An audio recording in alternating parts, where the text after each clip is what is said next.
मध्य प्रदेश के बुंदेलखंड इलाके में स्थित ओरछा की कहानी बहुत खास है। बेतवा नदी के किनारे बसे ओरछा का इतिहास सन 1501 से शुरू हुआ, जब रुद्र प्रताप सिंह बुंदेला ने एक नए राजवंश की नींव रखी। उसके बाद ओरछा में बुंदेला राज 1783 तक चलता रहा। हेलो फ्रेंड्स, स्वागत है आपका हमारे चैनल ट्रैवल कंपेनियन में। आज हम बात करेंगे ओरछा की। ओरछा एक समय में शक्तिशाली बुंदेला राजपूतों की राजधानी हुआ करता था। आज यह एक छोटा सा कस्बा है जो बहुत शांत है, सुंदर है और इतिहास से भरा हुआ है। ओरछा की धरती पर महलों, मंदिरों और किलों के साथ साथ कल कल बहती बेतवा नदी है। ओरछा के किले का निर्माण महाराजा रुद्र प्रताप ने करवाया था, लेकिन इस किले के परिसर के भीतर कई अन्य इमारतें स्थित हैं, जिनका निर्माण अलग अलग समय पर दूसरे राजाओं ने करवाया।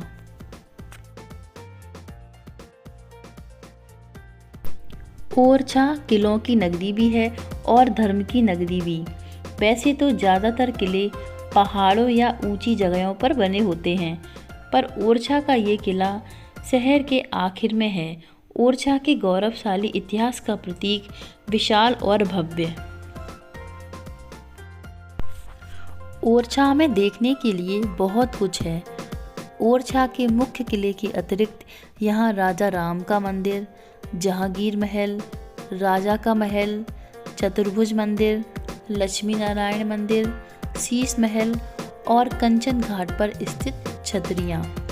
तो चलिए एक एक करके हम सारे महलों और मंदिरों के बारे में जानते हैं। सबसे पहले बात करेंगे राजा महल की। राजा महल की नींव रुद्र प्रताप ने 1531 में रखी थी, जिसके बाद उन्होंने बुंदेलखंड की राजधानी को गढ़कुंडार से ओरछा शिफ्ट कर दिया था। लेकिन दुर्भाग्यवश उसी साल एक दुर्घटना में उनकी मृत्यु हो गई। उनकी मृत्यु के बाद उनके बड़े बेटे भारती चंद ने गद्दी संभाली और उन्होंने 1531 से लेकर 1554 के बीच में इस राजा महल के कार्य को आगे बढ़ाया। लेकिन राजा भारती चंद की 1554 में मृत्यु हो गई। उनकी कोई संतान नहीं थी, इसलिए उनका कोई वंशज नहीं बचा। जिसके बाद उनके छोटे भाई राजा मधुकर शाह ने 1554 से 1592 के बीच में इस महल को पूरा करवाया था। बाहर से तो ये महल सादा दिखता है, लेकिन भीतर इसकी वास्तुकला अद्भुत है। इस महल के बीच में ही एक बड़ा सा आंगन है, जिसके बीच एक मंडप बना हुआ है। इस महल की दीवारों और छत पर तरह तरह के जानवरों की पेंटिंग भी दिखाई देती हैं, जैसे शेर, तोता, हाथी और कई जानवर की सुंदर पेंटिंग भी देखने को मिल जाएंगी। राजा का महल धार्मिक चित्रों से भरा है, खासकर भगवान विष्णु के चित्र इस महल की दीवारों पर ज़्यादा हैं। और इस महल की सबसे खास बात यह है कि यहाँ बने ये खूबसूरत चित्र, जिनके रंग आज भी स्पष्ट दिखाई देते हैं। चित्रों के अलावा आपको छत पर कांच के सिक्के भी दिखाई देंगे, क्योंकि उस समय में लाइट तो होती नहीं थी, तो ये इसलिए लगवाए गए थे जब यहाँ मोमबत्तियाँ जलाई जाएं तो उनके रिफ्लेक्शन से यहाँ पूरे में उजाला हो जाए। इस महल की एक खास बात ये भी है कि सर्दी और गर्मी के मौसम के मुताबिक यहाँ का भीतरी तापमान भी बदलता रहता है। बुंदेला शासक के अंत तक राजाओं और रानियों का इसी महल में निवास रहा है। राजा महल ओरछा का सबसे पुराना महल है। अब बात करते हैं जहांगीर महल की। ओरछा के किले में 4 चांद लगाता है ये जहांगीर महल।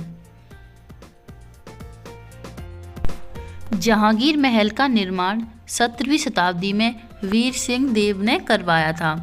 जहांगीर महल का निर्माण आयताकार चबूतरे पर करवाया गया है और इसके हर कोने पर गुम्बद बने हैं, जो अपनी खूबसूरत सीढ़ियों और गेट के लिए प्रसिद्ध है। इस महल को मुगल और बुंदेला दोस्ती का प्रतीक भी माना जाता है। कहा जाता है कि बादशाह अकबर ने अबुल फजल को शहजादे सलीम, जिन्हें हम जहांगीर के नाम से जानते हैं, को काबू करने के लिए भेजा था, लेकिन सलीम ने वीर सिंह की मदद से उसका कत्ल करवा दिया। इससे खुश होकर सलीम ने ओरछा की कमान वीर सिंह को सौंप दी थी। इस महल का निर्माण वीर सिंह ने तब करवाया था जब जहांगीर बतौर बादशाह ओरछा आने वाले थे, वो भी सिर्फ एक रात के लिए। इसीलिए इसे वन नाइट पैलेस भी कहते हैं। लगभग 100 कमरों का जहांगीर महल भारतीय और मुगल वास्तुकला का शानदार नमूना है। महल 4 मंजिला है और उन पर सुंदर छतरियां बनी हुई हैं। जहांगीर महल के प्रवेश द्वार पर 2 झुके हुए हाथी बने हुए हैं, जो अपने आप में वास्तुकला का बेहतरीन नमूना है। जहांगीर महल के समीप ही शीश महल स्थित है। इस महल का निर्माण राजा उद्देत सिंह ने सन 1706 में करवाया था। विभिन्न रंगों के कांच जड़ित होने के कारण इसका नाम शीश महल रखा गया था। वर्तमान में यह महल मध्य प्रदेश पर्यटन के अधीन है और इसको एक खूबसूरत होटल में परिवर्तित कर दिया गया है। अब बात करते हैं राम मंदिर की। ओरछा शायद दुनिया का ऐसा एकमात्र स्थान है जहां श्री राम को भगवान नहीं राजा कहा जाता है।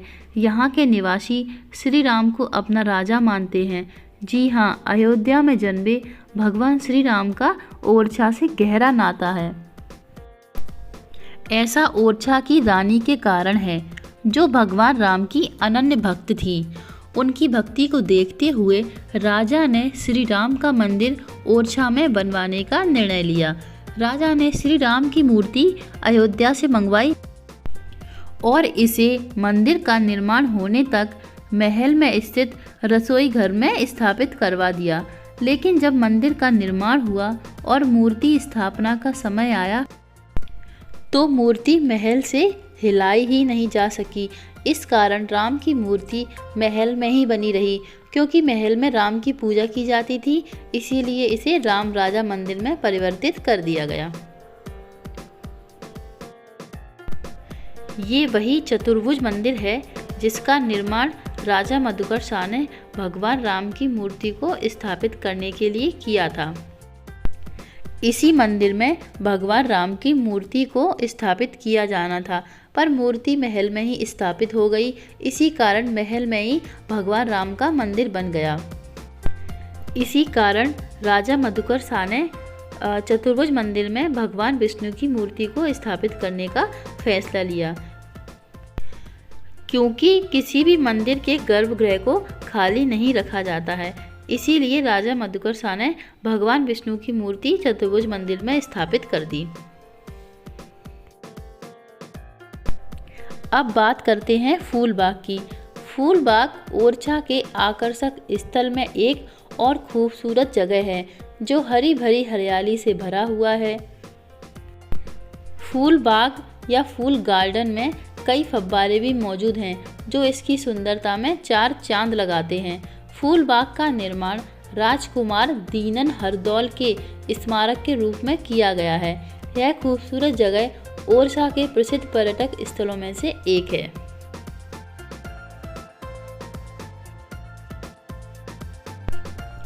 जहांगीर महल के उत्तर में स्थित दाऊ जी की हवेली ओरछा में घूमने के लिए एक और आकर्षक जगह है। दाऊ जी की हवेली का निर्माण 17वीं शताब्दी में करवाया गया था, जो वर्तमान में बड़े क्षेत्र और खंडहर के कारण पर्यटकों को आकर्षित करती है।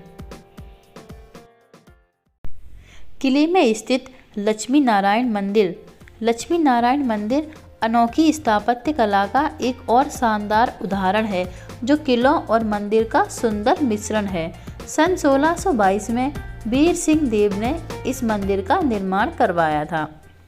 धन की देवी लक्ष्मी को समर्पित यह लक्ष्मी नारायण मंदिर इस स्थान का सबसे महत्वपूर्ण पर्यटक आकर्षक है। मंदिर को राम राजा मंदिर से जोड़ता एक पत्थर लगा एक सुंदर मार्ग है। मंदिर के केंद्रीय मंडप में भगवान गणेश की सुंदर प्रतिमा है, जो इस पूरी संरचना को और भी आकर्षक बनाता है। बेतवा नदी ओरछा में घूमने की सबसे अच्छी जगह है। बेतवा नदी पर स्थित कंचन घाट पर कई छतरियां हैं, जो बुंदेलखंड के शासकों के वैभव की कहानी बताती हैं और यहाँ के इतिहास की कहानियाँ सुनाती हैं। यहाँ स्थित 14 छतरियों में बुंदेलखंड के राजा महाराजाओं के अस्तित्व बसे हुए हैं।